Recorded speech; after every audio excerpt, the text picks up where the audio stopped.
Ya, selamat malam Romo. Selamat malam sahabat-sahabat KKS Kelapa Gading. Sebelum kita mulai, kita bawa dalam doa ya. Dalam nama Bapa dan Putra dan Roh Kudus. Amin. Bapa yang baik, terima kasih Bapak. Engkau kembali menghadirkan kami di Zoom KKS Kelapa Gading. Terlebih malam hari ini, kami bersyukur Engkau telah mengirim hamba-Mu, Romo Robert, yang akan memaparkan firman-Mu tentang misteri inkarnasi-Mu.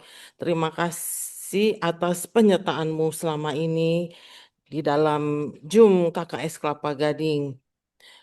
Terlebih, kami mohon rahmat-Mu untuk Romo Robert agar apa yang dia paparkan adalah berasal daripadamu. Berilah juga berkat-Mu kepada pencinta KKS Kelapa Gading agar mereka dengan setia dapat menerima apa yang dipaparkan oleh Romo Robert dan kemudian firman itu tidak hanya lewat begitu saja, dapat merubah hidup mereka ke arah kekudusan. Terima kasih Bapa. Kemuliaan kepada Bapa dan Putra dan Roh Kudus, seperti pada seperti pada permulaan, sekarang, sekarang, selalu, dan selalu, dan sepanjang segala sepanjang abad. segala Amin. abad. Amin. Dalam nama Bapa dan Putra dan Roh Kudus. Amin. Terima kasih Romo Robert telah hadir di KKS Kelapa Gading. Bapak Ibu, kita tidak perlu memperkenalkan lebih jauh tentang Romo Robert, tapi karena banyak peserta dari luar Kelapa Gading, saya kasih gambaran sekilas. Romo Robert Iswanto ini adalah Romo rekan dari Paroki Kelapa Gading, Gereja Santo Yakobus. Romo muda yang berpotensi. Terima kasih Romo telah hadir di Zoom KKS. Waktu dan tempat saya berikan kepada Romo Robert. Baik, terima kasih Bu Rosita. Pada hari ini kita ingin menggali misteri inkarnasi pertama-tama. Kemudian boleh ditayangkan slide PowerPoint saya? Oke, bentar ya, Mo. Ya. Ya, pertama-tama terima kasih boleh diundang, boleh berdiskusi, nanti kita gali bersama. Ini sebetulnya persiapan kita untuk apa ya sebutannya? Persiapan Natal lah pastinya. Nah, saya diberi bahan. Ini semoga Semoga bisa kita gali bersama. Apa sih bahannya? Misteri inkarnasi Allah yang menjadi manusia biasa. Terus kemudian tema yang diberikan kepada saya pada pertemuan kali ini adalah tema besarnya itu mujizat dalam rahim. Menyambut yang tak terduga. Ini gambarannya. Nanti kita akan gali apa sih mujizat dalam rahim itu, kemudian menyambut yang tak terduga. Nah, itu sangat kontekstual di zaman sekarang. Maka yang saya gunakan itu sebetulnya metodenya antropologis, sangat bahkan induktif lah. Next. Nah, nanti ini ada penjelasannya. Kalau saya diberi bahan ya pendekatannya pasti saya memakai juga berapa memakai misalnya membahas satu bagian narasi Alkitab dengan metode observasi, interpretasi, aplikasi diakhiri dengan aksi nyata, actionnya. Terus tujuannya peserta tidak hanya memahami cerita Natal secara intelektual, tetapi mengalami transformasi spiritual dan terdorong untuk hidup dalam terang inkarnasi Kristus. Sebab bagi Allah tidak ada yang mustahil. Nah, saya kira kita sudah sering kali lah merayakan Natal. Ini sesuai dengan mungkin bisa dikatakan sudah berapa tahun kita merayakan bahkan kisah-kisahnya pasti tidak asing lagi. Kemudian apa yang bisa kita maknai? Apakah selalu baru atau sama-sama aja? Apakah peristiwa Natal ya lewat begitu saja? Next. Nah, ini saya tadi mengatakan bahwa situasi yang tak terduga. Nah, ini saya memulai dari kontekstual kita. Apa sih yang terjadi dengan kita? Apakah Natal kira-kira itu masih relevan dengan kita yang saat ini? Misalnya situasi 2025 itu apa aja sih? Gitu. Ini saya buatnya pakai Gemini, Bapak Ibu. Sudah mulai pakai AI di zaman sekarang sudah kita pesen gambar apa, walaupun tidak sempurna juga ya. Misalnya kita apa sih situasinya? Misalnya pengangguran, cerai meningkat. Harga pangan itu tuh kelihatan yang dulu harganya berapa, sekarang udah berapa. Yang dulu ke warteg atau beli sayur atau beli makanan atau beli gorengan harganya sudah berapa. Semuanya serba mahal. Krisis pangan itu yang sangat terjadi. Terus kemudian hidup di Jakarta macet-macetan, korupsi, bahkan banyak yang apa ya, sebuah penelitian kita menyatakan bahwa kelas menengah itu untuk di tahun 2025 itu berkurang. Bahkan dalam arti jatuh, bukan ya, di garis kemiskinan lah. Bukan semakin kaya tetapi semakin yang kaya semakin kaya, yang menengah ya akan ada yang turun juga. Sulit untuk menengah. Terus kemudian korupsi, terus kemudian yang tidak asing lagi bagi kita tentang peristiwa bullying. Misalnya, apa itu? Misalnya yang terjadi itu di SMA 72. Itu kan terjadi sebuah bullying. Apakah kita terpisah dengan situasi tersebut? Terus bagaimana menyikapinya? Inilah saya ingin mengatakan bahwa inilah situasi yang tidak terduga. Bagaimana kita menanggapinya? Bahkan kalau secara pribadi misalnya kita di sini, kira-kira apa masalah kita? Relasi kah, pekerjaan kah, atau kegelisahan, kekhawatiran untuk masa depan? Kira-kira apa yang sekarang kita lagi pergumulan kita itu apa sekarang? Next. Oke. Sebetulnya observasi konteks sejarah Zakaria dan Elizabeth orang benar tetapi mandul, situasi politik di bawah Herodes ini ingin mengatakan bahwa situasi yang dialami oleh Bunda Maria.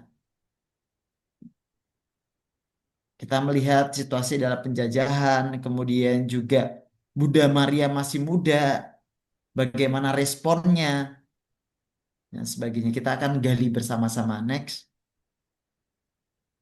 Nah, ini yang coba saya apa ya, tentang tadi itu berkaitan dengan tema yang diberikan kepada saya itu misalnya tentang rahim. Nah, saya coba untuk salah satu bahan itu membahas mengenai pertanyaan ini yang akan menuntun kita. Mengapa Bunda Maria disebut tetap perawan meskipun bersuami dan tetap melahirkan? Ini jawaban yang bisa saya tawarkan, walaupun nanti pakai konsili dan sebagainya, tapi ini saya ringkaskan salah satunya. Nah, Kristus adalah Allah yang karena pembentukannya, karena Roh Kudus, maka Bunda Maria tetap perawan. Jadi ingin mengatakan bahwa ini pengetahuan apa ya? Pengetahuan secara cara apa dalam arti ya teologinya lah. Bagaimana sih kita menjelaskan kok Bunda Maria tetap perawan gitu kan? Bukan karena tidak secara manusiawi kita tahu bahwa Bunda Maria tidak melakukan membuat dalam arti secara seksualitas, tetapi Roh Kudus. Nah, kalimat yang digarisbawahi ini adalah Roh Kudusnya tekanannya. Pembentukannya itu bukan karena seorang istri dan juga suami melakukan seksualitas kemudian namanya prokreasi, keterbukaan terhadap kelahiran, tetapi ini karena terbentuknya karena Roh Kudus. Karena Kristus adalah Allah yang karena pembentukannya karena Roh Kudus gitu. Terus yang kedua adalah Kristus datang untuk menebus dunia, maka kedatangannya tidak mungkin merusak keutuhan ibunya sendiri, melampaui aturan alamiah. Nah, analogi itu sebenarnya banyak ya. Saya lagi-lagi analogi itu pasti punya kekurangan juga, tetapi yang saya pakai di sini adalah analoginya seperti matahari yang menembus kaca tanpa merusak substansi kacanya. Karya Roh Kudus. Tuhan mengendaki kekhususan itu dan kekudusan. Bahkan ada juga sumber yang mengatakan bahwa misalnya Musa bertemu dengan Allah, kemudian ada semak yang terbakar, tetapi semak itu tidak hangus dalam arti seperti itu. Ya, ingin menggambarkan bahwa substansinya tidak rusak. Next. Nah, jawabannya juga tadi saya mengatakan ada Tuhan menghendaki kekudusan dan kekhususan, khususan dan juga kekudusan. Oleh sebab itu ada hal yang perlu diperhatikan untuk menyambut Allah.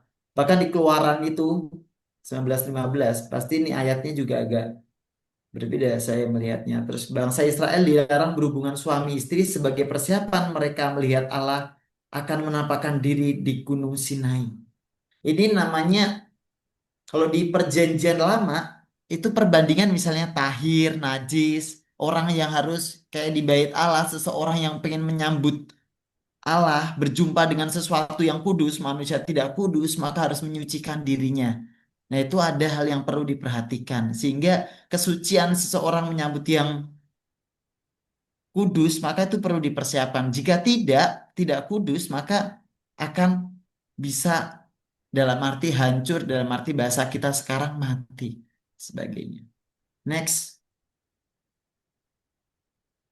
lanjut. Oke. Nah, ini ada pujian Magnificat juga. Bahkan dikatakan di sini, jiwaku memuliakan Tuhan dan hatiku bergembira karena Allah penyelamatku. Sebab ia memperhatikan kerendahan hambanya yang maha kuasa, yang telah melakukan perbuatan-perbuatan besar kepadaku, dan namanya kudus. Kasihnya setia turun-temurun atas orang yang takut akan dia. Yang menyatakan kuasanya dan mencerai beraikannya orang yang congkak, dan meninggikan orang yang rendah hati, dan menyatakan rahmatnya kepada umat manusia. Saya lupa menampilkannya, salah dalam arti begini. Saya lupa menampilkan apa ya, analogi misalnya tentang kenapa ya Allah harus menjadi manusia. Pertanyaannya. Kenapa ya?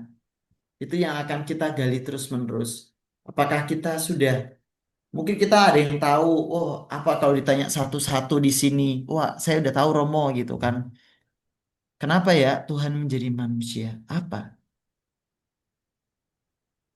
Nah, ini salah satu hal yang menarik juga, bahwa Allah yang tanggapan kita bagaimana ketika Allah yang sudah menjadi manusia, apakah kita juga jiwaku memuliakan Tuhan, hatiku bergembira, bahkan secara khusus pengalaman kita menyambut Ekaristi, apa yang kita rasakan, bagaimana persiapan kita menyambutnya di tengah kekacauan hidup, bahkan ada sakramen-sakramen yang lainnya pastinya. Tetapi bagaimana hati kita ketika ingin berjumpa Tuhan? Apakah kita yang hidup di kota sibuk dengan hal-hal yang duniawi, walaupun itu penting, saya tidak mengatakan wah itu tidak penting, tetapi apakah kita menyediakan waktu juga? Kita sadar bahwa kita hidup di dunia itu sementara, tetapi apakah juga kita senantiasa mengerti akan tujuan hidup kita, yaitu bersatu dengan kerinduan kita. Nanti nanti aja Romo kalau udah tua, nanti baru kalau udah usia, baru ikut, baru memperdalam kitab suci, barulah misa harian, barulah yang lainnya. Ya, saya tidak memungkiri bahwa itu bisa aja terjadi dengan kita melihat usia juga. Tetapi bagaimana hati kita? Tuh, next. Nah, ini kata-kata kunci yang coba untuk digali dari bahan yang ingin ingin kita perdalam. Kata rahim, terus kemudian juga kata kuncinya rahim. Romo Benati itu selalu menggambarkan yang menarik sih. Saya selalu apa ya, ingat gitu. Apa yang menarik? Rahim ini adalah tempat yang nyaman buat seorang bayi. Tempat yang dalam arti bertumbuh, kemudian tempat yang selalu mendapat, dalam arti apa ya? Mendapat vitamin, makanan dari sang ibunya. Terus kemandulan Elizabeth, keperawanan Maria sama-sama melambangkan keadaan mustahil secara manusiawi yang justru menjadi kanvas bagi karya Allah. Mustahil, sesuatu yang mustahil, nggak berhubungan seksualitas tetapi bisa hamil dalam arti. Bahkan Elizabeth, ini tafsiran yang ya kira-kira aja sih, saya nggak tahu seberapa ini. Misalnya Elizabeth hamil di usia tuanya, mungkin 50, 60 kira-kira. Inkarnasi dimulai dari rahim, tempat yang paling intim dan tersembunyi. Intim dan tersembunyi. Di bawah, ya saya kita lihat seorang ibu. Next. Nah ini juga tadi sudah saya jelaskan mengenai sebuah nyanyian revolusioner yang membalikan tatanan dunia. Nah ini nanti apa yang menarik gitu. Kalau sesuatu dalam arti bagaimana perspektif dunia mengajarkan ketika yang lain Tuhan datang dengan kekuatan, kekuasaan, harta melimpah, kemudian semuanya makmur dan sebagainya, revolusioner gitu kan. Banyak hal ajaran. Kita melihat pribadi Yesus ya, mengasihi musuh, hukumnya fokusnya kepada hal yang memaafkan 70 kali. Hukum kasih betul-betul revolusioner. Ini menunjukkan bahwa kedatangan Yesus membawa misi keadilan sosial. Yang salah ya diudah, yang salah ya dihukum lah. Tetapi Yesus menunjukkan belas kasih. Bagaimana sekarang ini kalau kita lihat ini relevan nggak sih buat kita gitu kan? Keadilan sosial, misi keadilan sosial ini. Kalau kita melihat di media sosial dengan istilah netizen Indonesia 62 melihat bagaimana di media sosial orang mudah untuk menghakimi satu sama lain, komen satu sama lain, banyak pandangan, bahkan ada yang sakit hati, sampai membunuh, mentalnya terganggu, mental health dan sebagainya. Bahkan kita melihat bagaimana tidak ada belas kasih Allah, bagaimana tidak orang udah komen tinggal komen aja, memandang segalanya dengan menghakimi. Itu menjadi situasi mungkin bisa juga kita refleksikan juga penggunaan media sosial kita. Next. Nah, interpretasi atau eksegesis sosiologis. Ini yang bahan dari yang diberikan kepada saya. Status Maria sebagai perempuan muda dan tidak menikah adalah status yang rentang. Pilihan Allah pada Maria menunjukkan bahwa dia memilih yang lemah dan dianggap tidak berarti di dunia. Apa yang boleh kita kita renungkan, bahkan kita refleksikan. Bahkan sekarang ini dunia, bahkan tadi ada krisis kalau lihat gambar dari awal itu situasi yang tak terduga itu. Kalau kita lihat alam kita, ya saya tidak mengatakan banyak hal, tapi banyak hal yang krisis ya karena juga alam juga pangan kita. Entah itu bahkan dikatakan Ahok mengatakan, wah gereja apa Jakarta udah mulai tenggelam. Krisis pangan. Bahkan kalau kita di luar menjaga alam, sungai-sungai yang bisa menjadi bahan untuk kita hidup, tetapi tidak menunjukkan bahwa isinya sampah semua. Bahkan orang yang lemah dianggap tidak berarti di dunia itu masih muda, Bunda Maria. Saya lihat gerakan-gerakan Pandawa, gerakan orang muda yang membersihkan cinta lingkungan. Bahkan sekarang itu nanti saya juga menunjukkan gimana nih minat baca, kemudian mulai orang-orang kecil yang dianggap bisanya apa sih orang muda, bahkan orang tua bisanya apa sih dan sebagainya, saling melengkapi dan saya kira Tuhan menggunakan ketika menyadari diri kita lemah dan di kekurangan kita dalam arti bukan lagi umur tetapi juga pribadi kita yang lemah, jangan-jangan juga dipakai Tuhan untuk menjadi penyembuh bagi yang lainnya juga. Next. Nah ini implikasinya pastoral ini yang diberikan dari buku bacaan apa yang menyambut panggilan Allah dengan percaya, iman dalam ketidakmungkinan, Allah yang memilih yang lemah, iman yang mungkin yang menarik adalah iman dalam ketidakmungkinan. Masih relevan nggak sih situasinya sama? Misalnya saya sering mengatakan begini, situasi sekarang itu tidak mudah tetapi bisa saja melahirkan orang yang menjadi penjahat, kejahatan meningkat, tetapi satu sisi memunculkan orang-orang yang baik mau menolong. Itulah situasi, ini mengatakan bahwa situasi netral, tetapi bagaimana kita berhadapan dengan situasi tersebut, memilih yang baik atau yang buruk. Bagaimana peran iman kita dalam situasi yang tidak mudah. Ketika dunia tidak bisa dipahami dengan logika, bagaimana iman? Maka semakin krisis, saya kira, misalnya kalau kayak COVID atau sekarang lagi krisis, orang itu mudah, bahkan digunakan Tuhan untuk mendatangkan orang untuk pergi ke gereja, berdoa. Mungkin yang dianggap sesuatu yang tidak baik, situasi yang kekurangan, tidak mengenakan, tapi dipakai Tuhan untuk berjumpa dengan Dia, semakin dekat dengan Tuhan sendiri. Next. Nah ini, ada dapur berbagi, cinta, cinta lintas iman.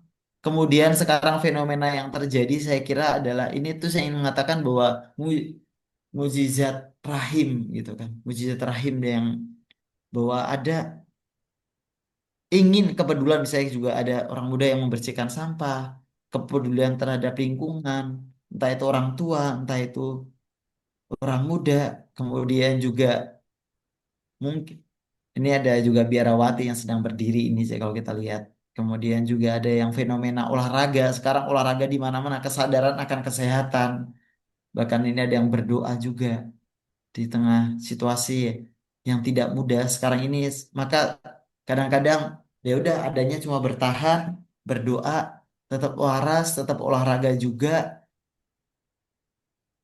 Bahkan dikatakan banyak sekarang udah muak dengan digitalisasi, orang pindah ke baca lagi, mulai meningkat. Nah, ini yang menarik juga sih. Saling berbagi, kolaborasi satu sama lain di tengah krisis. Ya, itulah yang terjadi. Next, ini aja sih betul. Let us pray. Mari kita berdoa untuk bangsa kita, untuk keluarga kita, situasi yang tidak mudah. Mungkin sampai sini saja saya cukupkan. Maka biasanya apa ya? Tanya jawab atau bagaimana ini biasanya? Ya Romo, terima kasih Romo pemaparannya. Biasanya tanya jawab atau kalau ada yang mau sharing juga boleh. Bapak Ibu, boleh saya sudah buka, boleh unmute kalau mau bertanya silakan atau raise hand atau tulis di chat. Terima kasih.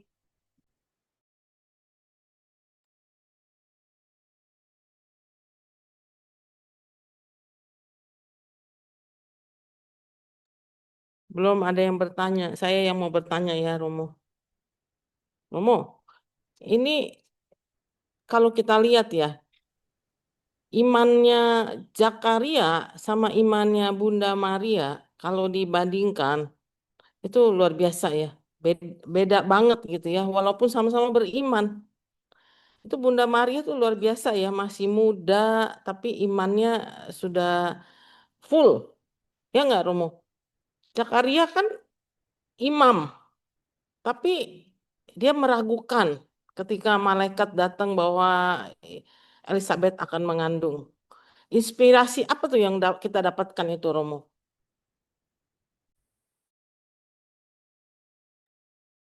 Saya sebetulnya ada juga yang buat slide itu tapi hilang, Bu. Terus saya cari dulu, Bu. Saya hilang, saya. Ada pembandingannya. Tuh, saya cek dulu. Nah, apa yang apa yang bisa kita ada kalau kita lihat pembandingnya itu ada juga sih pembanding. Coba saya lihat. Kalau kita lihat misalnya sepintas saja ya. Kita lihat bagaimana respon keduanya itu mempunyai respon yang berbeda. Respon dalam arti apa ya? Dalam arti misalnya kepercayaan. Kalau Bunda Maria kan responnya ketika mendapatkan dalam arti mendapatkan kabar itu kan dia bertanya. Kalau Zakaria kan ragu. Dia memiliki, nah ini ada, coba saya Saya apa ya? Saya baca dulu. Nah, kemudian ini ada hal yang menarik. Benar kata Ibu tadi, Ibu coba untuk membandingkan antara respon dari Ya, dari Zakaria sebagai imam Mm-mm. dengan Bunda Maria yang masih muda, polos, Ya, tapi tanggapannya sangat berbeda. ya, saya coba untuk ini ya. Nah, Zakaria itu kita sudah menikah lanjut usia statusnya. Kemudian situasinya itu di Bait Allah saat bertugas. Kemudian kalau Bunda Maria itu perawan yang bertunangan. Sehingga di rumah di Nazaret situasinya reaksi awal itu takut dan bingung. Itu Zakaria. Kalau Maria terkejut dan merenung. Ada hal yang berbeda responnya. Takut dan bingung, yang satu merenung. Sehingga tanggapannya adalah ragu dan meminta tanda. Apa tandanya? Terus kemudian kalau Bunda Maria itu sikapnya adalah beriman. Jadilah padaku menurut perkataanmu. Maka akibatnya itu langsung bahwa apa minta tanda itu dibisukan sementara Zakaria. Terus perempuan bicara kalau kalau Bunda Maria kan dikandung Yesus, kemudian tanda yang diberikan itu Elizabeth juga mengandung. Iya kan? Nah, apa yang boleh misalnya, apa yang boleh kita renungkan, saya kira iman itulah sendiri yang bisa dikatakan punya hal yang mempengaruhi hidup kita ya, dalam arti melampaui melampaui situasi yang disitulah sikap percaya itu kan melampaui situasi. Kita diajak untuk sikap Bunda Maria itulah yang kadang-kadang ya udah jadilah padaku walaupun dia juga bertanya juga. Aku kan belum bersuami, berdialog, bertanya dan sebagainya. Tetapi akhirnya terus berjalan. Ya, ya sudah, terjadilah padaku menurut perkataanmu. Dan disitulah pergulatan gak 100% saya kira. Pasti ada namanya semakin disitulah kepercayaan itu muncul ketika kita ragu-ragu.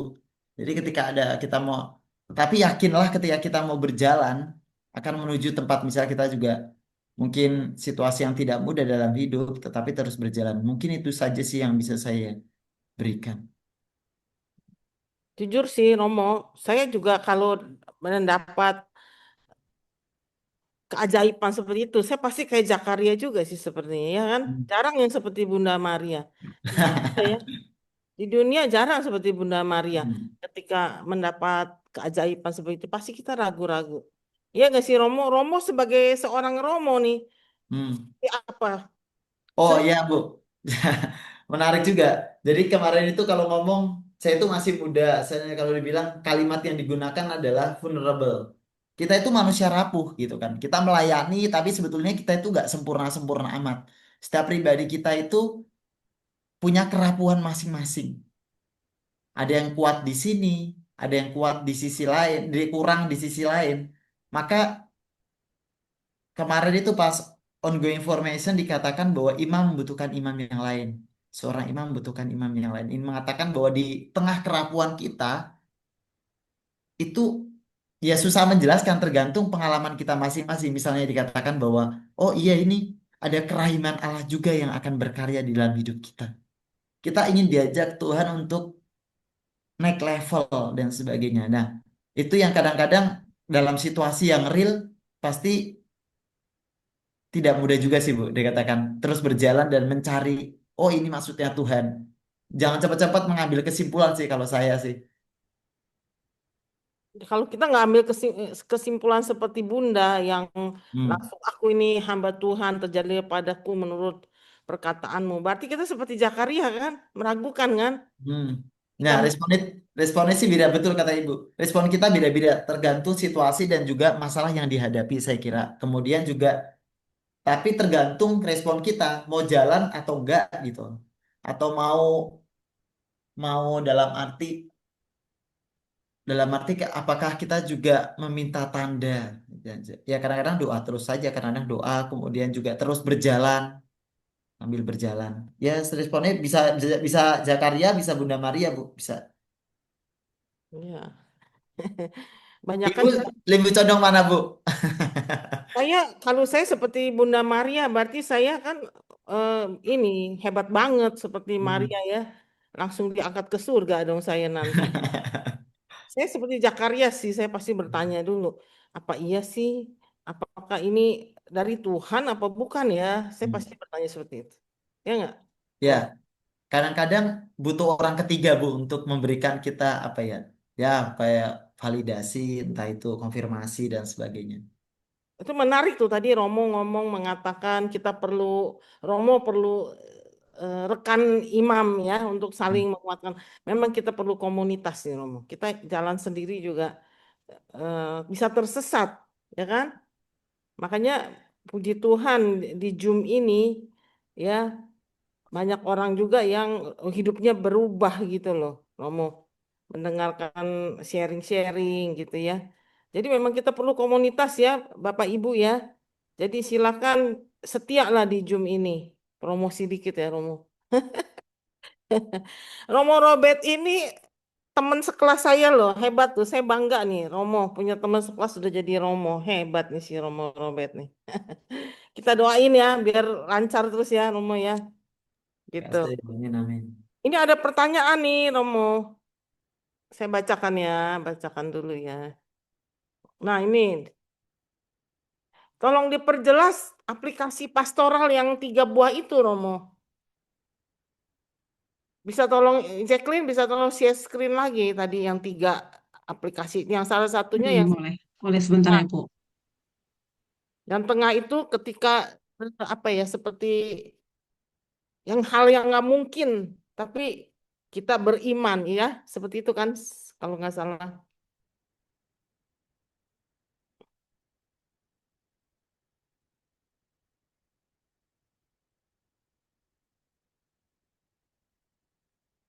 Nah, ya ini benar.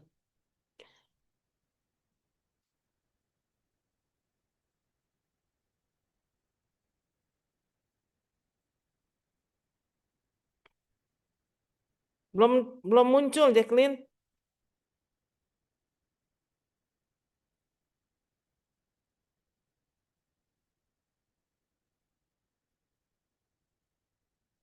Ini kelihatan nggak, Bu? Nah, sudah ya.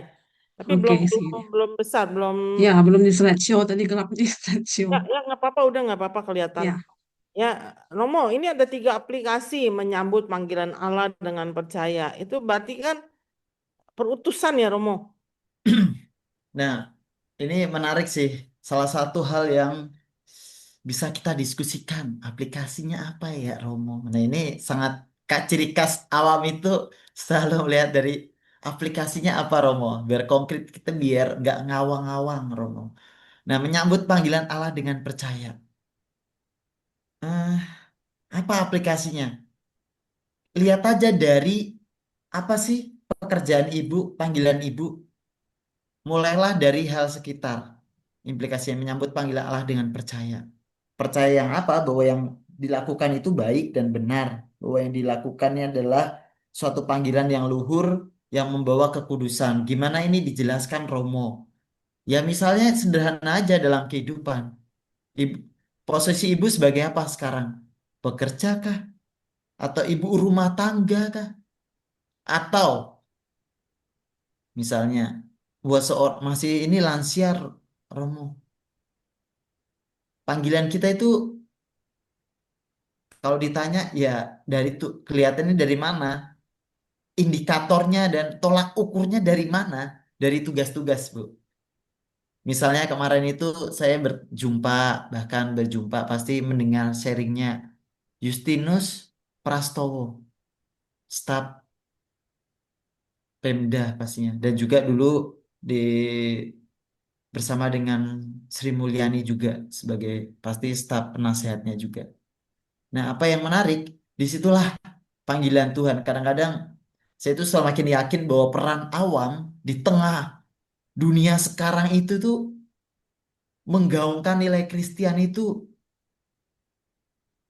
penting. Menyalakan lilin di tengah kegelapan.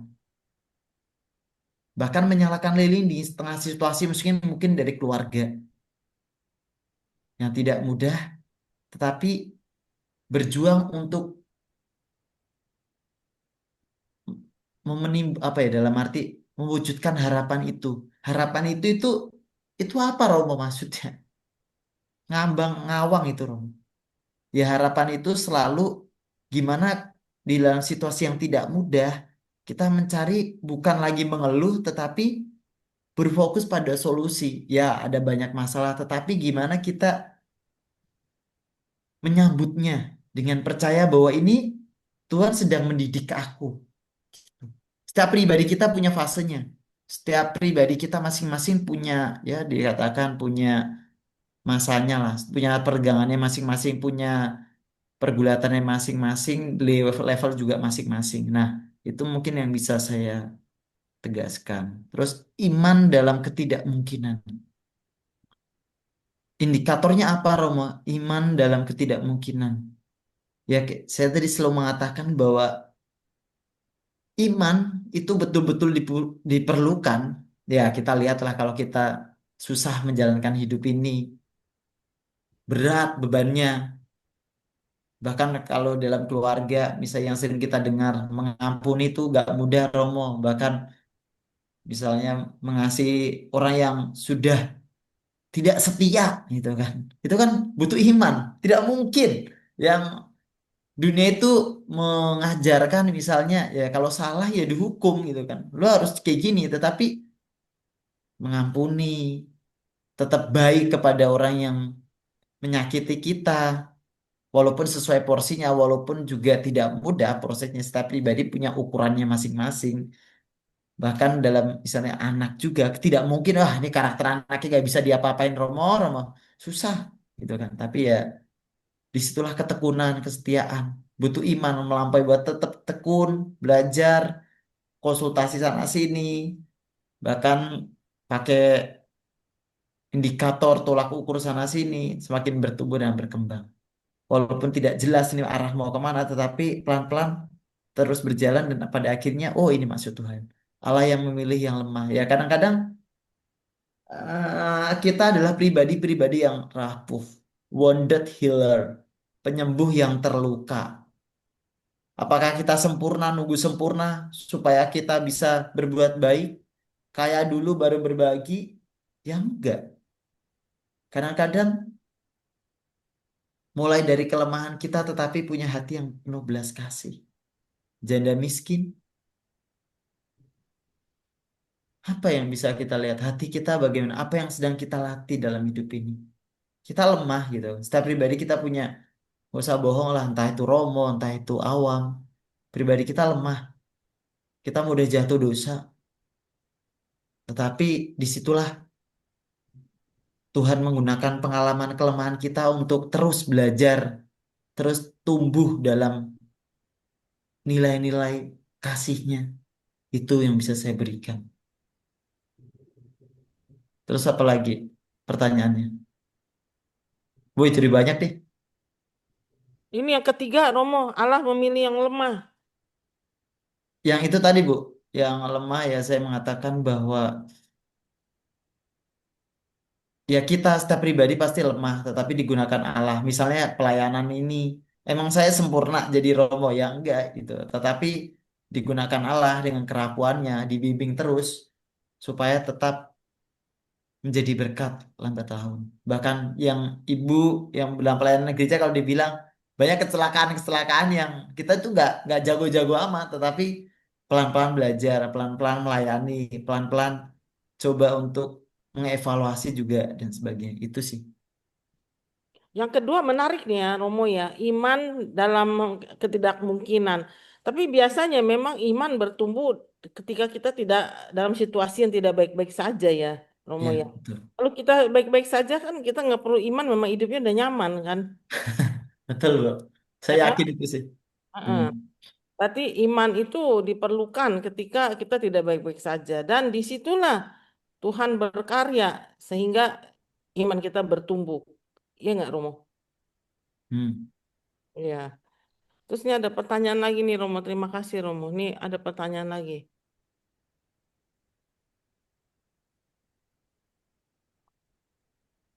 Mau tanya, orang Katolik seperti tertulis di syahadat singkat, tidak mengenal konsep reinkarnasi. Boleh diberi penjelasan singkat, Romo, mengapa kita tidak mengenal reinkarnasi seperti agama yang sebelah? Mungkin bisa dikutip dari ayat kitab suci. Thank you. Wah, ini pelajaran nih. Saya saya agak lupa bagaimana ini dijelaskan secara detail bahkan tetapi menurut saya seingat saya ini pasti saya tidak sempurna menjawabnya. Kenapa tertulis di saya tidak mengenal konsep reinkarnasi? Ya karena pertama-tama dalam arti kita percaya bahwa ketika manusia kenapa saya nggak tahu sih, tapi dalam arti saya membayangkan misalnya reinkarnasi adalah saya nggak tahu konsep reinkarnasi yang dimaksud apa dulu kalau boleh kita nyamain seperti kita dulu gitu kan. Apakah dilahirkan Dilahirkan kembali, Romo. dilahirkan Dilahirkan kembali? kembali. Ya, Nah, dilahirkan kembali untuk apa ya kalau dibilang? ya Saya nggak mungkin mendalami terlalu detail. ya Biasanya, kalau di ya, agama Buddha kan misalkan di Hmm. kehidupan sekarang dia jadi manusia. Mungkin di reinkarnasi mendatang karena dia berbuat jahat, dia mungkin jadi binatang atau jadi pengemis, jadi orang juga tapi jadi pengemis mungkin atau apa ya seperti itulah kira-kira Romo. Karena apa? Kalau boleh tahu detailnya. boleh Karena gitu. mereka Gini, dosa. Romo. Kalau di Buddha Hmm. itu kita nanti hidup yang akan datang akan berubah jadi apa Hmm. sesuai dengan kita punya perbuatan Sesuai sekarang. dengan karma Jadi yang sekarang. kalau saya boleh jawab ya Pak, kita Ya, bersyukur kita nggak ada di Katolik nggak ada reinkarnasi. Saya tidak mau saya berbuat jahat nanti saya jadi binatang gitu kan. Kalau kita di Katolik kan nggak ada kayak gitu Pak, ya kan? Kita meninggal ya kalau kita nggak jahat-jahat amat masih masuk ke api pencucian ya kan. Tapi Hmm. kan itu udah ke arah surga gitu. Tapi daripada saya jadi binatang nantinya gitu kan. Itu kita bersyukur kita tidak ada reinkarnasi. Menurut saya begitu. Gimana Romo? Kalau saya ini pasti pasti dalam arti pastinya saya yakin ya ini kepercayaan saya bahwa ya pertama-tama keyakinan bahwa Allah gitu kan. Pertama-tama memang keyakinan bahwa betul tadi kata ini dikutip bahwa ya kita nggak mengenal kehidupan kekal. Aku percayakan Allah kehidupan kekal ya. Kehidupan kekal itulah yang kita percaya setelah kita kematian, kebangkitan badan, kehidupan kekal. Itulah yang kita kenapa? Kenapa pertanyaannya kan kenapa tidak mengenal konsep reinkarnasi? ya Saya Romo, betul. percaya, saya percaya sih dalam arti gereja Katolik saya yakin juga percaya bahwa misalnya bahwa ya Allah itu adalah Allah yang penuh belas kasih. Kenapa tidak memberikan hukuman sesuai karma tadi kita? Udah kamu ini. Tetapi kita mengenal istilah dalam persekutuan itu ada persekutuan misalnya orang yang sudah menjadi santo santa yang sudah masuk. Kemudian yang kedua adalah persekutuan yang purgatorium kita sebutnya, api penyucian yang dikatakan Bu Rosita. Terus ketiga adalah persekutuan yang kita yang masih berziarah di dunia ini. Kenapa tidak? Ya karena pertama-tama Allah. Saya yakin bahwa kenapa kita percaya pada Tuhan Yesus ya pertama-tama lihatlah Yesus kan. Dalam arti bahwa dia menebus. Maka di sini dikatakan Allah yang telah menebus, maka kita percaya bahwa kita nggak sempurna bahwa konsep apakah kita sudah melakukan yang baik, terus kita datang ke Tuhan. Wah ini saya udah berbuat baik di dunia Tuhan. Sehingga kita seperti orang Farisi yang berdoa kepada Tuhan di bait Allah. Tuhan aku udah berbaik nih, tek, tek, tek, tek, tek, tek, dan sebagainya. Udah, saya masuk surga nih pasti. Apakah seperti itu? Mengatakan bahwa yang berdosa penyesal. Kemudian ini mengatakan bahwa ya Allah itu yang pengampun hati yang menyesal. Maka kita dimurnikan, kita percaya bahwa kehidupan kekal itulah yang kita percaya di tengah kekurangan kita, di tengah segala kedosaan kita, tetapi Yesus yang pada akhirnya menebus kita. Sehingga pada akhirnya kita dipantaskan untuk menuju ya kehidupan kekal itu. Maka kita yang percaya, aku percaya akan kehidupan kekal, kebangkitan badan dan kehidupan kekal itu yang menjadi kepercayaan kita. Begitu Pak yang bisa saya jawab. Mungkin setelah ayat sucinya nanti saya kurang detail juga, kurang mendalami karena waktu itu disinggung juga sudah. Nanti coba nanti saya gali kembali jika ada yang dengan apa dalam arti dengan tokoh-tokohnya pastinya ini pasti perdebatan panjang juga dengan dokumen-dokumen gereja juga pasti. Mungkin sejauh ini belum pakai dokumen hanya dengan pemikiran saya aja begitu Pak. Terima kasih. Makasih Romo. Ini ada pertanyaan lagi ya Romo ya. Ya, Malam Romo, Bunda Maria dipilih menjadi Bunda Allah karena kekudusan dan kekhususannya. Apakah hal ini disadari oleh Bunda Maria sedari awal atau baru menyadari setelah mendapat kabar dari malaikat Gabriel? saya kira bahwa yang dikatakan bahwa di sini apakah hal ini disadari oleh Bunda Maria bahwa dia. Saya kira tidak ya. Ya setelah mendapatkan kabar dari malaikat Gabriel pastinya dapat baru di situ dia merasa bukan dalam arti disiapkan Allah untuk menerima kabar gembira itu. Mungkin itu yang bisa diperlukan. Setelah itu baru bahwa Roh Kuduslah yang ada di rahim itu sendiri mengandung Roh Kudus begitu. Romo, rasanya menurut saya ya, sampai melahirkan Yesus pun Bunda Maria masih bingung. Iya, masih bergulat kali ya. Kan 9 Ya, bulan tuh, 9 bulan kan maka dia iya. kan tandanya dia juga ke Elizabeth kan, Bu. Benar, makanya Iya. kalau ditanya apakah dia tahu dia akan jadi orang kudus, saya rasa enggak, bingung dia, ya kan? Iya, secara bahkan dia kan menerima kemudian bertanya, gitu kan. Aku Ya, kan belum bersuami dan sebagainya. cuman dia tidak ngeyel ya, dia Hmm. terima ya, nggak seperti Jakarta ya, gitu. Gitu. Mana Terima kasih. ya? Oh, ini masih ada lagi ya Romo ya. Mengenai jalur inkarnasi yang dipilih Allah melalui kehamilan, kelahiran, dan kanak-kanak sebagaimana manusia berasa. Mengapa tidak langsung mengambil wujud manusia dewasa sebagaimana penciptaan manusia dari tanah? Apa makna yang mau disampaikan? Apakah akan mengurangi makna dan tujuan penyelamatan manusia? Saya kira menarik sih, menarik ya. Dan itu kalau kayak gini tuh kadang-kadang kita waktu kuliah nggak kepikir gitu. Kenapa nggak langsung gede aja gitu tiba-tiba? Karena gimana ya sebutannya? Kita kan masuk dalam arti apa ya? Ke dunia kan inkarnasi kan kita masuk dalam hukum alam gitu kan. Walaupun Yesus dalam tadi saya mengatakan soal kehamilan memang tidak, tetapi kan kenapa pakai dipilih melalui kehamilan, kelahiran dan juga kanak-kanak sebagai manusia biasa. Ya karena pertama-tama kita percaya bahwa 100% dikatakan 100% Allah, 100% betul-betul manusia. Yesus merasakan kenapa melalui kehamilan ya. Saya kira itulah dipakai Tuhan bahwa sesuatu yang tidak kudus, bukan dalam arti bukan sesuatu yang tidak kudus, saya ingin mengatakan bahwa hukum hukum dalam arti kita kan masuk dalam dunia, dunia itu kan punya hukumnya gitu kan, punya hukumnya dan sebagainya, punya hukum alamnya dalam arti ya saya kira melalui bahkan Yesus kan belajar bahasakan Allah dengan itu kan sangat berbeda sekali. Maka saya kira mengapa tidak langsung mengambil wujud manusia dewasa sebagai penciptaan manusia dari tanah? Ya karena pertama-tama Allah yang pengen menjadi manusia ya sesuai dengan ya manusia bukan sesuatu yang dewa atau bukan dalam arti ya dia merendahkan diri. Maka kalimat yang digunakan kan adalah merendahkan diri, mengambil rupa seorang manusia. Sehingga pada akhirnya kenapa ya pertama-tama Yesus ya manusia 100% manusia. Nah, tandanya apa? Gitu kan. Ya, dia dilahirkan, dia mengalami bahkan dikandung.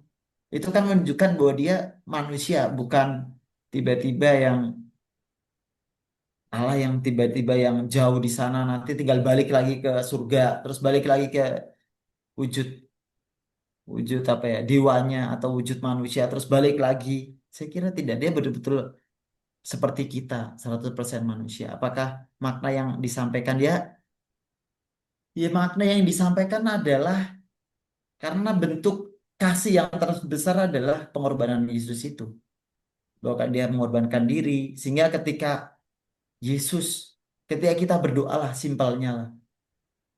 Saya nggak tahu seberapa yang bisa saya sampaikan. Misalnya kita doa mengenai apa ya? Kita sedih. Kan Yesus juga sedih. Soal pengkhianatan, Yesus juga dihianati oleh murid-muridnya. Yesus sedih. Bahkan Yesus marah. Itu kan sifat-sifat manusia bahwa Yesus sendiri tahu rasanya itu kan. Dia tidak sesuatu, tidak mungkin kita berdoa kepada Tuhan. Terus Tuhan menjawab, apa itu sedih? Konsep apa itu sedih? Bukan dia dia Allah yang maha tahu dan sebagainya. Gak usah lah jadi manusia.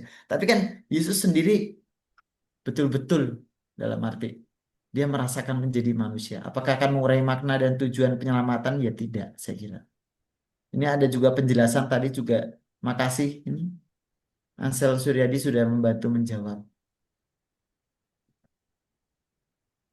Apakah kurang jelas yang saya silakan loh kalau mau berdiskusi atau memberikan jawaban yang lebih baik juga tidak apa-apa gitu. Menambahkan boleh juga. Ini gimana Bapak? Sudah terjawab? Nah, ini ya, ini tentang reinkarnasi nih, Romo. Reinkarnasi itu adalah buah dari hukum, sebab dan akibat yang mengandalkan keselamatan dengan kekuatan manusia sendiri, bukan anugerah atau belas kasih Allah. Sedangkan dalam Katolik keselamatan itu adalah anugerah dan belas kasih Allah, bukan karena kekuatan manusia itu sendiri, sehingga tidak diperlukan kehidupan berkali-kali. Dalam agama yang mengenal reinkarnasi, keberadaan Allah itu tidak benar-benar diperlukan. Oke, itu terima kasih atas ininya ilmu pengetahuan ya kali ini ya. Cuman ya udah kita nggak bahas lagi. Yang penting Katolik tidak ada reinkarnasi gitu ya aja ya Romo ya. Sekarang dari Pak Hendrik nih, Allah menjadi manusia artinya Allah harus hadir seutuhnya sebagai manusia dari rahim manusia. Dilahirkan sebagai manusia dan mengalami apa yang dialami manusia. Nah ini tadi setelah dikatakan Romo Robert nih ya. Ya, berarti supaya Tuhan Yesus merasakan penderitaan kita, kesedihan kita gitu ya Romo ya. Jadi kita berdoa Tuhan saya sedih. Tuhan Yesus bilang aku juga tahu aku pernah kayak gitu ya kan. Sehingga kan terlalu jauh ya. Ya kita ngomong begini, nah Yesus nanya ngapain sedih? Karena dia nggak tahu sedih itu apa gitu kan. Kira-kira seperti itulah ya Romo ya. Jadi Bapak Ibu mana lagi yang mau bertanya? Silakan mumpung ada Romo Robert nih. Siapa lagi yang mau bertanya? Bu, apakah boleh dibatasi karena saya harus rapat Ya, juga baik. Ya, baik. Romo sampai jam berapa? Mau jam 8 Ibu. Oke, baik. Kita masih ada 7 menit dari Romo Robert ya. Nanti kalau masih ada pertanyaan silakan nanti kita saling berdiskusi ya. Romo Robert ada rapat harus keluar dari Zoom ini pukul 8. Ya kan, Romo? Ya, jadi tapi kalau tetap mau diskusi nggak apa-apa. Di sini banyak pakar-pakar kitab suci juga, Romo. Sebenarnya kalian lebih juga mantap juga itu. Maksudnya bisa saling melengkapi satu sama lain. Saya Ya, kira itu baik juga. ya, kita saling sharing gitu kan. Sharing itu juga pewartaan ya Romo ya. Ya, cepat Bapak Ibu yang mau bertanya masih ada 6 menit lagi.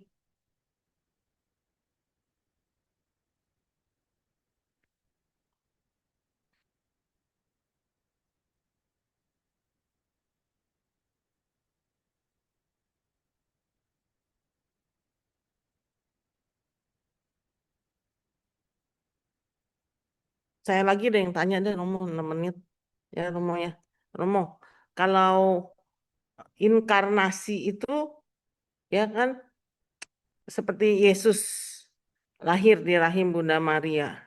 ya kan? Kemudian kenapa? Ini ada pertanyaan ke saya nih, saya belum belum bisa menjawab. Kenapa setelah 30 tahun baru Yesus tampil? Tapi di satu kepulauan di Filipina itu Yesus kecil sering muncul dan mereka tuh berdevosi kepada Yesus kecil itu namanya Santo Ninoy.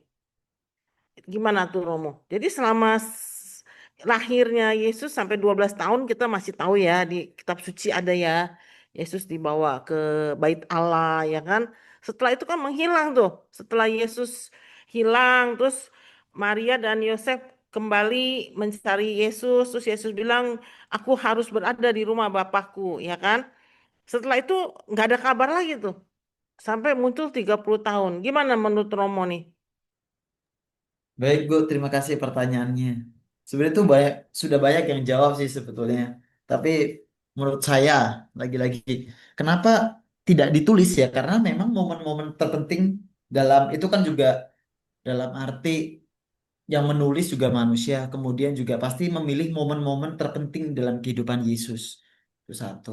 Kemudian juga kenapa tidak di kenapa apalagi Bu yang bisa ditanya?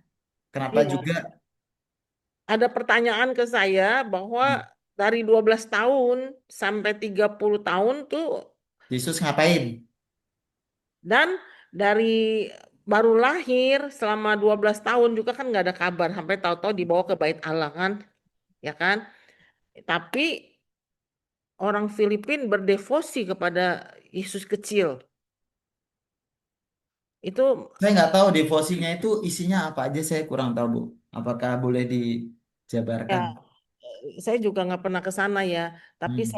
saya lihat di YouTube bahwa Santon namanya Santon Ninoy itu tuh Yesus kecil dan di satu kepulauan di Filipina itu mereka berdevosi. Berarti kan Yesus sering mengadakan mukjizat juga walaupun dia masih kecil gitu.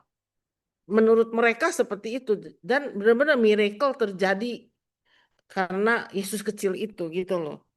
Romo. Kalau kan kita percaya kalau di kitab suci kan mujizat awal pastinya di Kana untuk kita. Karena untuk penulisan itu juga ditulis oleh manusia, bahkan itu kan dikumpulkan oleh para ya pasti bapak-bapak gereja kah dan sebagainya. Tapi saya ingin apa ya ingin mengatakan bahwa ya kadang-kadang ngapain aja Yesus? Ya banyak penafsiran sih Bu. Saya jujur saja ketika dalam pembacaan bahwa Yesus ikut juga misalnya di membayangkan ada juga tradisi pendidikan di Yahudi itu. Bagaimana Yesus ada penafsiran buku yang bahwa Yesus juga ikut pendidikan-pendidikan yang secara Yahudi gitu. Ada yang di bait Allah harus ini. Maka Yesus kan waktu itu bisa berdebat dengan maka dengan misalnya apa? Para imam, terus mereka pada kagum dengan Yesus karena memang ada pendidikannya juga. Walaupun secara secara apa ya? Dalam arti secara kealahan pasti Yesus juga tahu, tapi dalam arti dia mengikuti proses-proses yang ada di pasti dengan tradisi pendidikan Yahudi itu. Ada sebenarnya ada part-partnya saya lupa nama-namanya itu.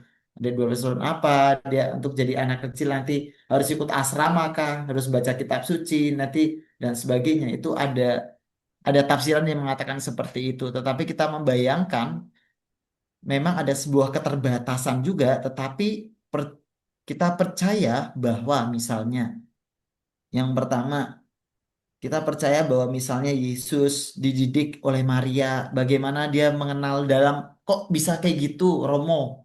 Bagaimana kita men-track misalnya mengetrack dalam arti membuktikan bahwa Yesus juga dididik oleh Maria sama Yusuf.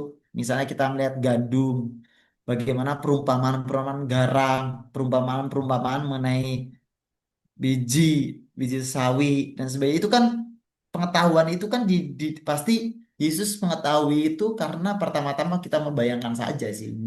Dalam arti kita percaya bahwa yang mengajarkan adalah Yusuf dan juga Maria gitu. Tapi yang saya kira kalau ada devosi dengan Yesus ya tidak apa-apa yang sih itu baik. Bahkan menumbuhkan kita mempunyai pribadi seperti Yesus itu aja sih Bu yang bisa saya berikan. Baik, terima kasih Romo. Tuh, ada yang bertanya itu jawaban Romo Robert ya, Bapak Ibu. Terima kasih Romo. Ini sudah jam 20 tepat. Romo sudah mau meninggalkan Zoom ini.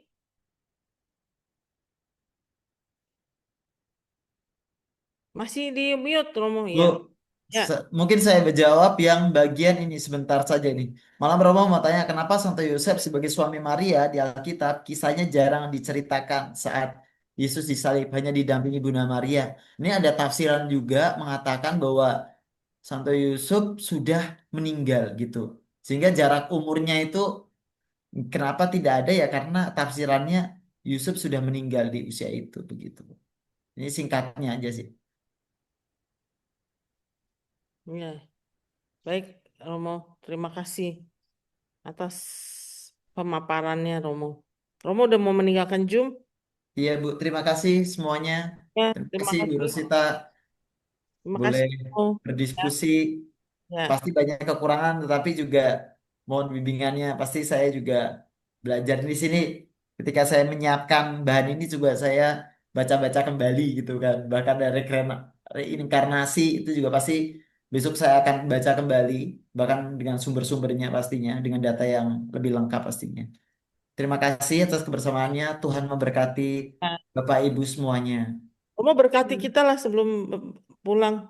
Baik, mari kita bersatu dalam doa dalam nama Bapa dan Putra dan Roh Kudus. Amin.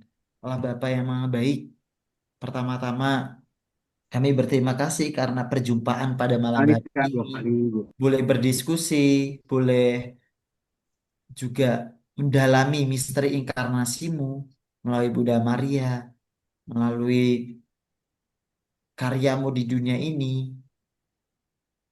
Kami percaya di tengah situasi yang tidak mudah, pada akhirnya kau sendiri yang menguatkan setiap langkah kami. Kami percaya juga bahwa iman kami kau teguhkan dalam kondisi yang tidak mudah. Dan juga Tuhan, kau kuatkan setiap langkah kami, rencana-rencana kami ke depannya dalam situasi krisis, di situasi pergulatan hidup kami masing-masing. Kiranya rahmat Tuhan yang menguatkan setiap langkah kita. Dan juga semoga Bapak Ibu sekalian diberkati terutama istirahat malam ini dan juga aktivitas yang akan dilakukan diskusi dan juga aktivitas yang lainnya. Tuhan bersamamu Dan dan bersama Romo. semoga saudara-saudari sekalian diberkati Tuhan, diberikan rezeki yang cukup, diberikan kesehatan, diberikan berkat, rahmat, terutama dalam situasi yang tidak mudah dan pada akhirnya menjadi saksi di tengah dunia yang semakin tidak mudah ini dalam nama Bapa dan Putra dan Roh Kudus. Amin. Ya, terima kasih Romo Robert. Tuhan Terima berkati. kasih Ibu. Sampai Kasih jumpa. Romo. Terima kasih Terima kasih Romo. Romo, Terima Kasih terima Romo. kasih terima panitia kasih KKS Bu Kelapa Rosita. Terima Gading. kasih Selamat Romo. Terima malam. kasih semua. Bapak Ibu, Romo sudah ada urgent ya, urusan urgent mesti meninggalkan kita. Kalau pada mau diskusi, sharing, masih ada waktu dipersilakan. Ada yang mau sharing boleh. Kita diskusi aja ini banyak pakar-pakar di sini kok. Ya kan? Ayo Bu Nuri, sharing. Tuh ada Bu Eti tuh. Ayo Bu Eti, Bu Eti, sharing Bu Eti.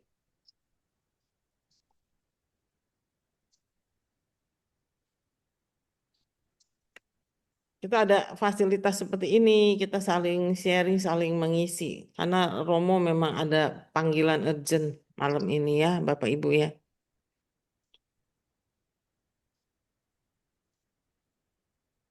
Siapa yang mau sharing?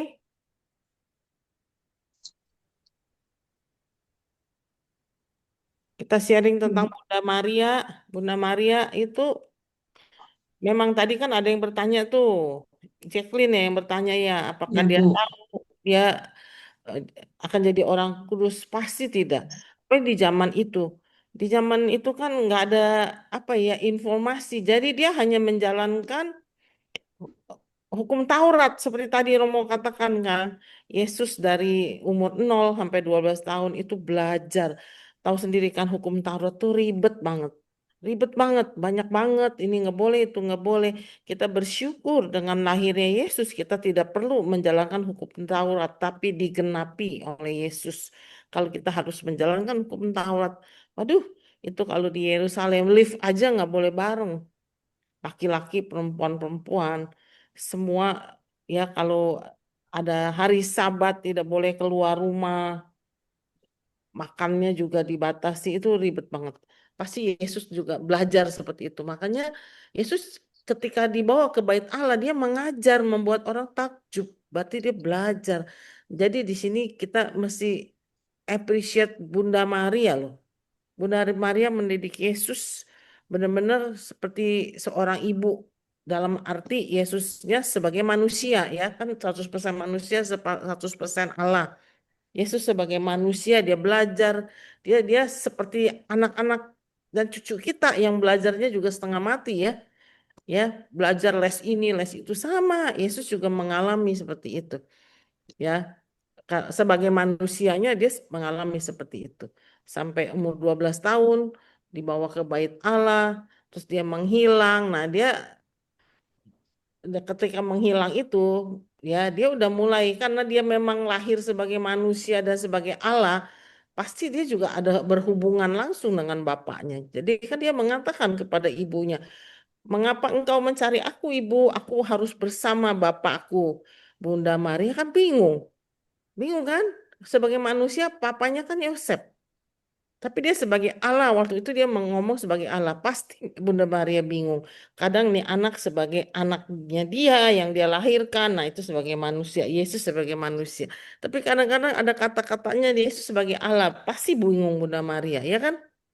Bayangin kalau kita kontemplasikan gimana Bunda Maria menghadapi Yesus. Ya kan? Bingung kan? Bingung. Gitu Tapi loh. Bu, apa Bunda Maria maupun Santo Yosef kan pasti udah dipilih gitu Bu. Maksudnya kan nih orang kudus, maksudnya Tuhan nih yang mau dititipkan ke Bunda Maria sama Santo Yosef.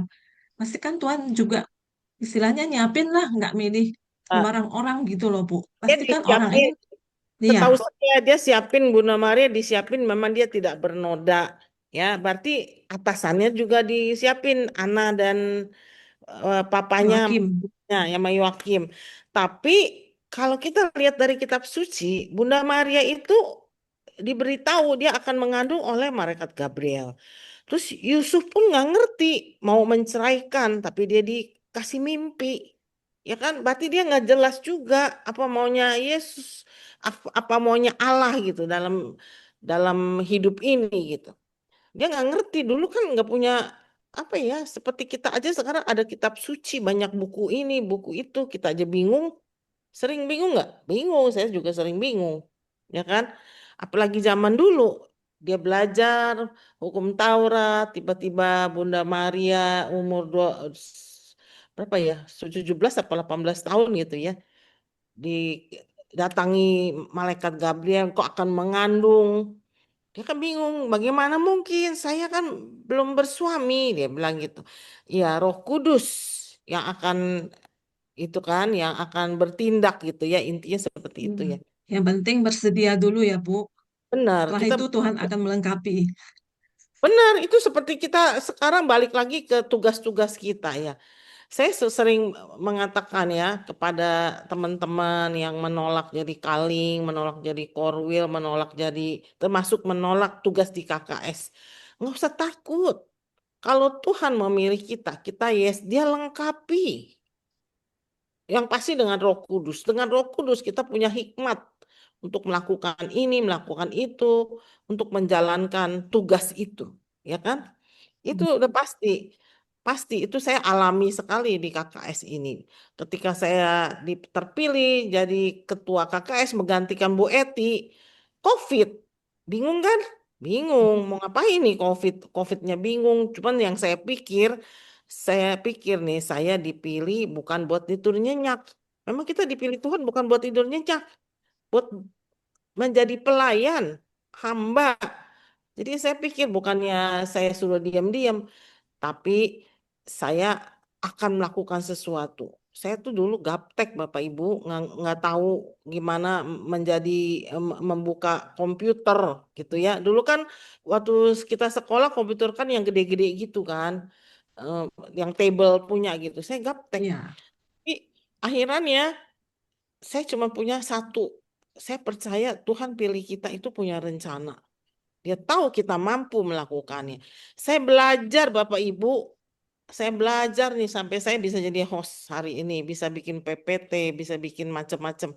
Belajar. Jadi intinya kalau kita diutus Tuhan, kan tadi ada tuh ya, tiga macam itu ya. Yang orang lemah dipilih. Nah itu saya orang yang nggak ngerti apa-apa dipilih, bingung hmm, kan? Tapi karena kita punya niat, kita punya komitmen, komitmen belajarlah. Seperti tadi Romo Robert bilang, dia lulus S2 kemudian ditahbis. Kan banyak hal juga dia nggak dapet pelajaran itu. Kan nggak ada yang sempurna. Dia mesti tetap belajar sebagai Romo. Baru hidup dia itu terisi.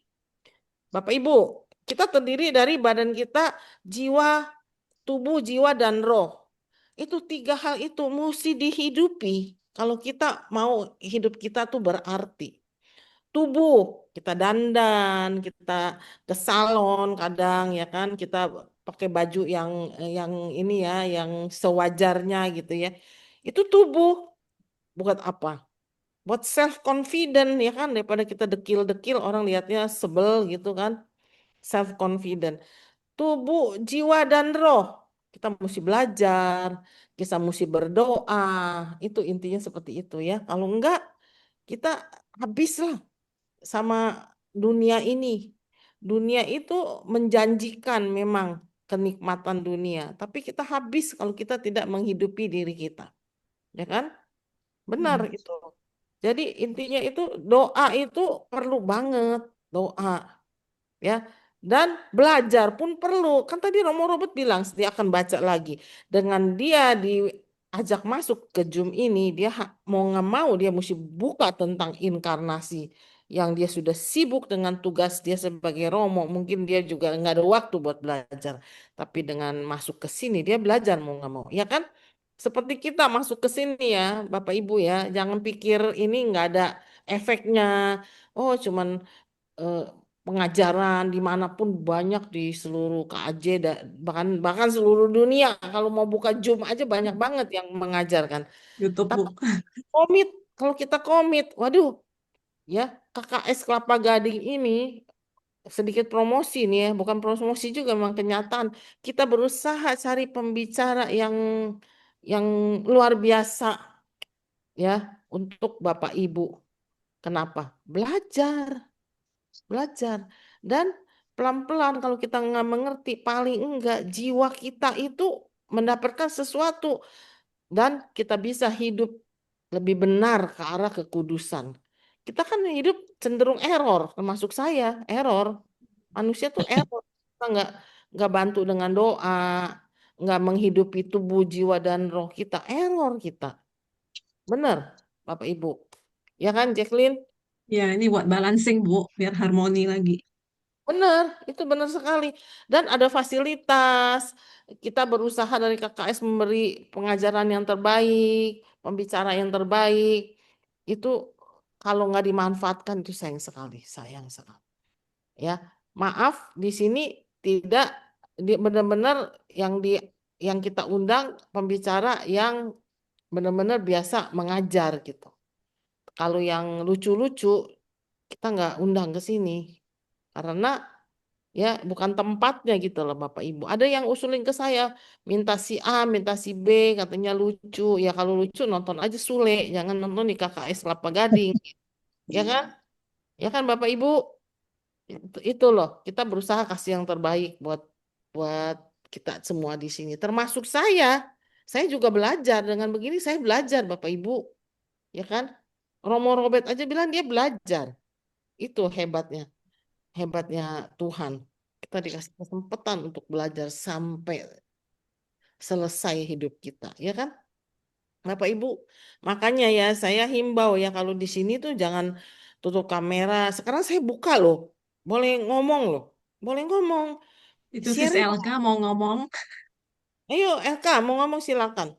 Sharing lah. Saya cerita ya, suatu hari ada orang WhatsApp saya. Ini abis ini ada yang WhatsApp nih. Oh ibu, itu pembicara benar-benar katanya Tuhan bicara kepada dia. Tuhan menyentil dia. Dia suatu hari dia berantem. Dia tidak suka sekali dengan menantunya. Apa yang terjadi Bapak Ibu? Dia ditegur Tuhan sehingga dia besok katanya dia mau berbaik dengan menantunya. Dia mau mengasihi menantunya. Tahu nggak Bapak Ibu? Menantunya itu tahunan tidak punya anak. Berobat kemana-mana. Begitu mertuanya membuatkan dia sepotong makanan buat menantunya. Minggu depannya dia hamil. Dia telepon saya nangis-nangis. Selama ini berarti dia yang menghambat kehamilan itu menantunya. Saya tidak tahu ya, itu misteri Tuhan. Kalau kita orang beriman, kita tahu dengan pengampunan Tuhan membuka membuka relasi baru ya antara mertua dengan menantu. Tapi ya mungkin juga kalau secara manusia dia stres dengan mertuanya. Tinggal serumah, mertuanya asem tuh sama dia, gimana dia bisa punya anak? Ya kan? Itu tapi kalau dengan itu satu satu paket ya Bapak Ibu ya, dia stres. Setelah dia mengampuni, rekonsiliasi, akhirnya sesuatu mukjizat terjadi, ya kan? Bapak Ibu, itulah gunanya orang sharing. Itu ada yang sharing waktu itu. Dan ternyata sharing ibu itu kena ke orang lain yang mendengar gitu loh Bapak Ibu. Makanya saya himbau sharing lah di sini. Sharing itu bukan curhat ya Bapak Ibu ya. Curhat tuh beda. Sharing itu bagaimana Tuhan mengubah hidup kita sehingga kita bersyukur nih, saya mau sharing gitu. Bukan curhat kita ngomongin si suami, suami ngomongin istri, mertua ngomongin menantu, itu bukan sharing, itu curhat. Curhat itu ada tempatnya sendiri gitu ya, Bapak Ibu ya. Di sini kita sharing bagaimana Tuhan mengubah hidup kita. Bagaimana kita berubah hidup kita. Percuma loh kalau kita dengar-dengar firman, baca Alkitab, berdoa. Kalau kita tidak berubah itu percuma. Buang-buang waktu gitu loh Bapak Ibu. Ayo Jacqueline, sharing Jacqueline. Malam boros itu ada Pak Irwan, Pak Arda boros kayaknya. Oh ya, Oh, Pak Arda, ini guru saya nih Pak Arda. Pak Arda, ayo dong. Kasih inspirasi Pak Arda. Romo Robert udah keluar ada acara. Silakan Pak Arda. Tentang tadi kan kita bicara tentang inkarnasi. Tadi ada orang yang bertanya nih, saya mau tahu pendapat Pak Arda. Kenapa Katolik tidak ada reinkarnasi? Ayo Pak Arda, silakan dikasih pencerahan. Waduh, berat ya Bu ya. Enggak berat. Santai aja. Tadi saya udah jawab bahwa kita beruntung Katolik nggak ada reinkarnasi. Saya nggak mau saya berdosa terus nanti jadi kacua gimana Pak? Nggak Kan mau Kan mati bahasa berkali-kali ya, Bu. kan kalau iya, berubah jadi artis sih nggak apa-apa ya Pak. Berubah jadi kacua gimana dong Pak? iya. Ya kan konsep re sama in itu kan berbeda ya. Kalau inkarnasi itu kan dari katanya saja sudah menunjukkan Allah terlibat. Ya Allah yang masuk kan in ya kan. Karnasi itu kan karne itu kan ke daging ya kan menjadi daging ya. Kalau inkarnasi yaitu Allah dalam hal tertentu menyamakan standarnya ke pemahaman manusia gitu. Nah, ini kan berbeda konsepnya kalau reinkarnasi. Reinkarnasi kan kita dari manusia daging mungkin nanti akan meninggal lalu kembali lagi menjadi daging, yaitu nggak akan habis, ya kan? Kalau kita kan ada kebangkitan badan, tidak perlu reinkarnasi, yaitu kan Katolik.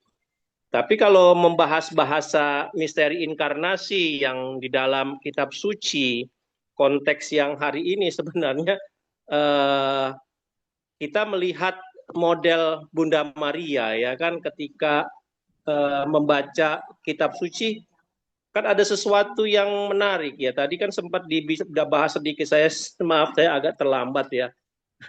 Tapi yang saya menangkap adalah kan Romo memberi penglihatan pada kita bagaimana Bunda Maria dalam ketaatannya, dalam ketidakpemahaman utuhnya, ia diberitahu untuk menangkap sesuatu yang dia sendiri dengan kemanusiaan ya terbatas, ya kan, bahwa dia seorang wanita dalam rahimnya yang perawan, ya kan, dia kan tidak mengenal lelaki ya, waktu itu kan mau ditunangkan itu baru tunangan ya kan, kecuali kalau masa sekarang ya mungkin berbeda. Kalau dulu kan tunangan itu kan dijaga badan, pikiran dan hatinya.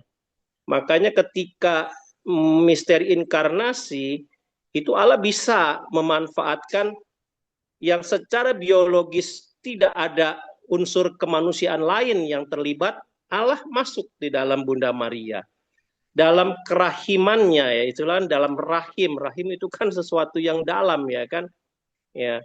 Rahim itu kan sesuatu yang utuh ya sendiri. Rahim itu kan bahasa menariknya, kalau bahasa kitab suci, rahim itu kan juga sama dengan kata rahmat gitu ya kan. Rahim, rahmat itu kan artinya berkat, sesuatu yang berasal dari gitu ya, dari Allah. Artinya ketika Allah memberi rahim itu, buah itu, ya di dalam sesuatu yang mendalam itu, kan Allah hadir sebenarnya di dalam yang paling pribadi dalam Bunda Maria.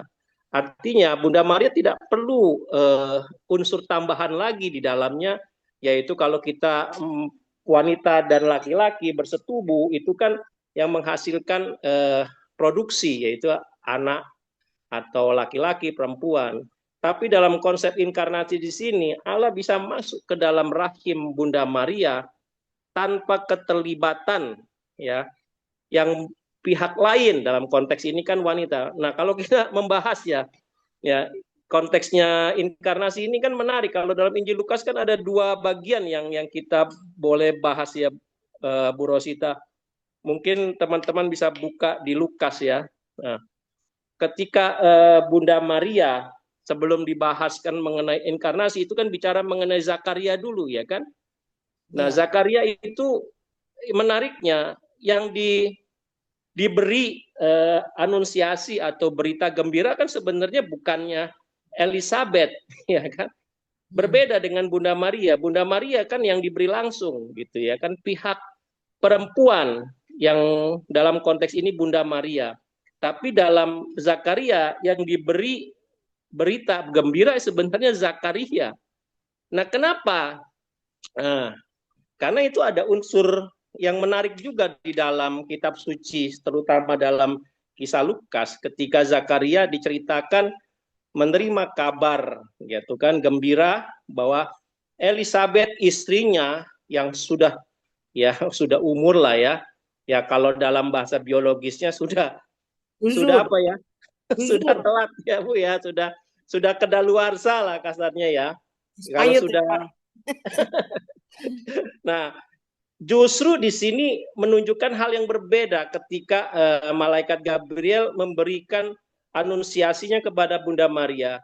Kalau kepada Zakaria, dia langsung kepada pihak pria yang selama ini yang harusnya terlibat memberi reproduksi gitu ya kan. Kan kalau di dalam kitab suci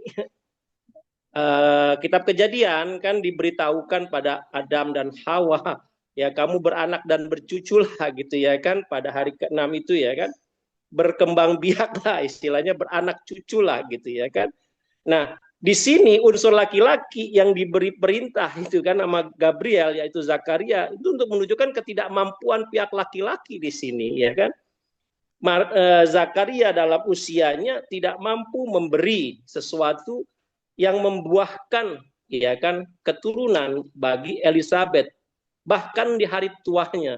Ini sesuatu yang mendalam Bapak Ibu ya kan. Berbeda, Allah datang lewat Gabriel memperingatkan Bunda Zakaria. Nah, nama Zakarnya ada, Zakaria itu kan artinya zakar gitu ya kan, mengingatkan gitu ya kan. Allah mengingatkan gitu.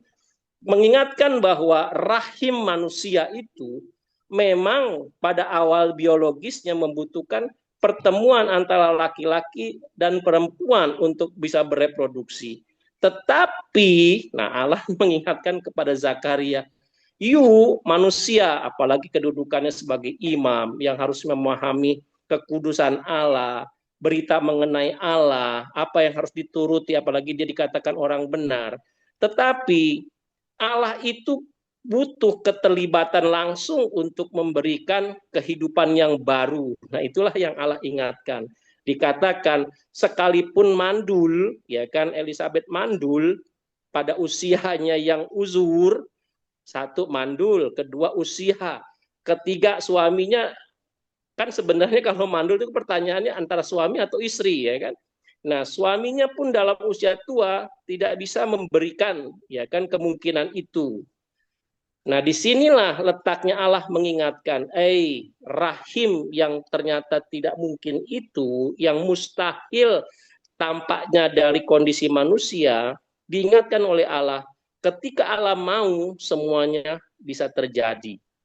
Ya kan, konteksnya seperti itu. Nah, dua-duanya diingatkan, manusia laki-laki dan manusia perempuan. Tetapi ketika ngomong sama Bunda Maria, malaikat Gabriel tidak bicara kepada Yosef ya langsung pada waktu itu. Pertama-tama berita gembiranya langsung kepada Bunda Maria. Dan Bunda Maria itu sedih. Sebenarnya dalam kemanusiaannya ya shock ya, kaget. Tetapi beritanya berbeda. Zakaria tadi dia ragu dan sedikit meragukan, ya kan, karena kan dia manusia dan sudah waktunya dan sudah panjang mengalami asam garam. Aduh, ya sama seperti ingat kan ketika Petrus juga diingatkan oleh Yesus, tebarkan jalamu ke kiri atau ke kanan gitu kan. Dia mengatakan, aduh aku sudah sepanjang hari melakukan itu. Nah, kan aku yang lebih tahu, aku kan penjala. Sama seperti Zakaria, aku sudah hidup sepanjang waktu gitu kan. Dan aku sudah berhubungan badan dengan Elizabeth sudah bertahun-tahun. Ya gimana caranya ya bisa menghasilkan secara biologis, apalagi usia istrinya sudah tua. Nah itulah keraguan. Tapi ketika Bunda Maria menerima kabar malaikat itu berbeda, Bu. Saya membaca kitab suci Lukas justru mengingatkan pada kita sesuatu yang berbeda. Maria memang bertanya, tapi meminta konfirmasi sebenarnya pertanyaannya. Bukan meragukan, bukan ada sesuatu keraguan. Kenapa kok kita bisa mengatakan Bunda Maria tidak ragu? Karena setelah dia bertanya, dia langsung mengatakannya, terjadilah kehendakmu, ya kan? Seturut kehendakmu itu kan. Nah, itulah yang membedakannya. Artinya sebenarnya dia hanya membutuhkan konfirmasi. Yang akan terlibat Yosef atau Allah sendiri di dalam proses ini.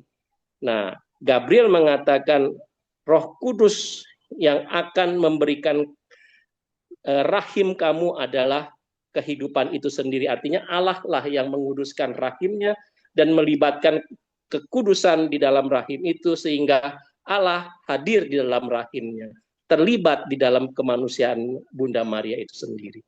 Itu Bu, kalau saya boleh sharing sedikit ya. Jadi dua-duanya mustahil dari segi kemanusiaan, yang satu dari segi biologis, ya Bunda Maria juga sama, tetapi cara melihatnya sedikit berbeda. Kalau Bunda Maria melibatkan Allah secara langsung dalam kemustahilan itu, yang biologisnya adalah harusnya ada keterlibatan manusia untuk bisa reproduksi, tapi di sini Allah bisa langsung dalam kemustahilan itu bisa melibatkan dan membuat inkarnasi itu menjadi nyata. Nah ini misterinya. Misteri sama-sama pada waktu Zakaria dan Elizabeth mengandung Yohanes Pembaptis, dan bersama juga dengan Maria dan Yosef yang mengandung Yesus.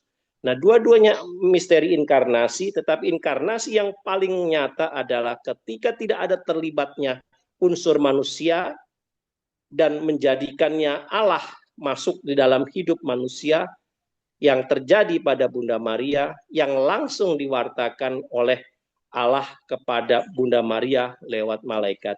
Nah ini yang membedakannya. Jadi kemustahilan itu, kalau dalam bahasa manusia mustahil, kalau dalam bahasa Allah, apapun kondisinya, ada atau tidak ada unsur kemanusiaan, kalau Allah mau, pasti bisa. Nah inilah Bapak Ibu, ya saya sedikit sharing sedikit ya. Kalau saya mengalami pengalaman, kemustahilan pengalaman hidup saya gitu ya kan. Ya memang menarik ya.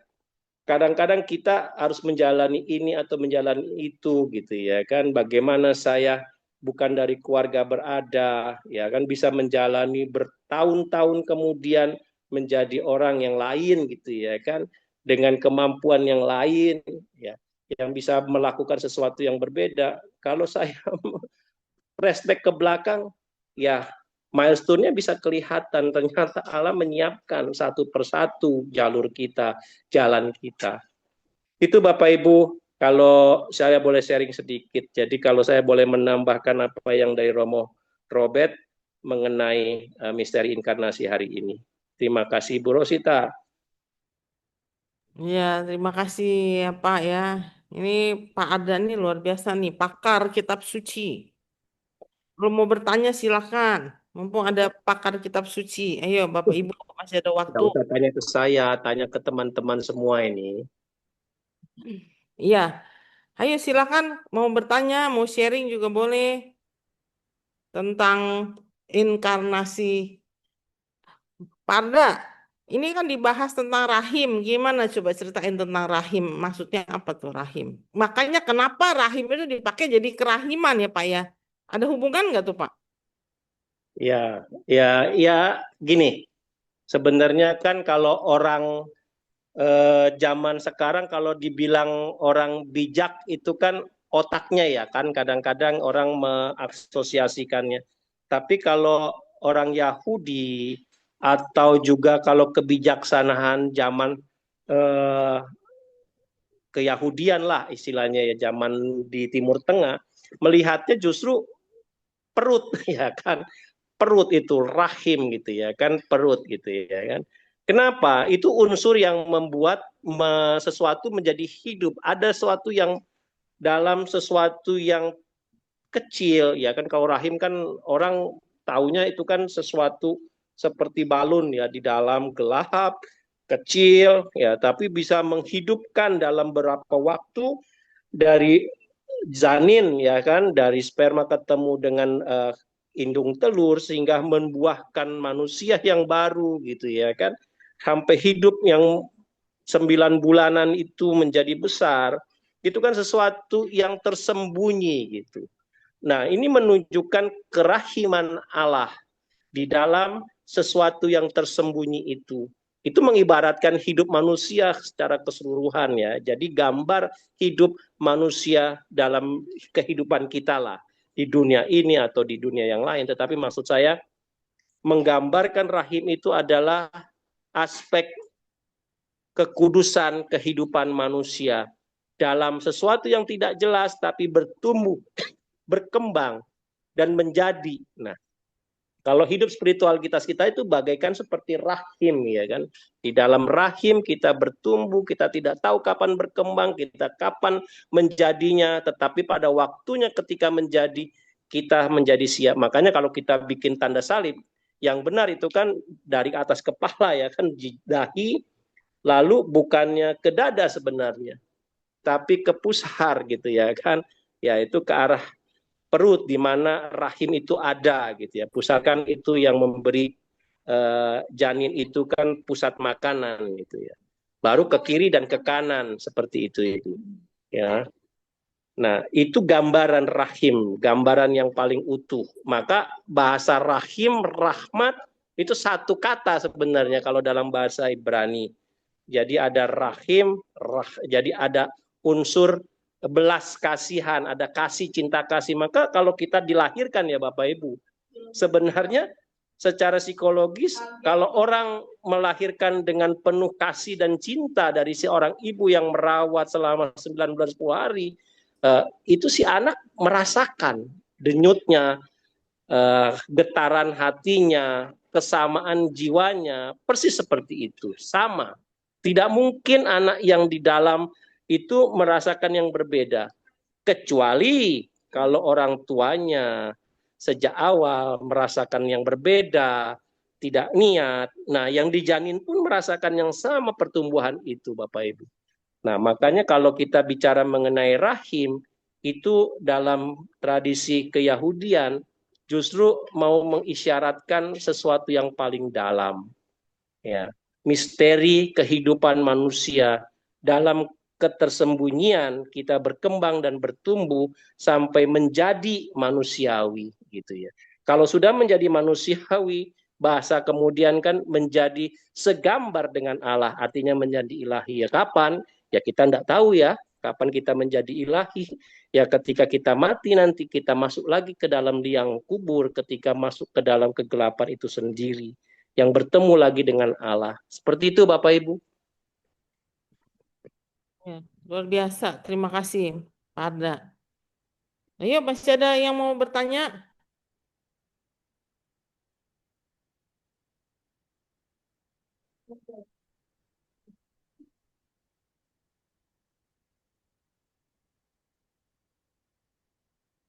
Kalau sudah tidak ada, apa kita tutup aja ya? Ya udah malam Bu. Ya udah kita tutup aja ya. Tadi sudah didoakan sama Romo Robert. Kita tutup. Terima kasih Bapak Ibu yang telah hadir.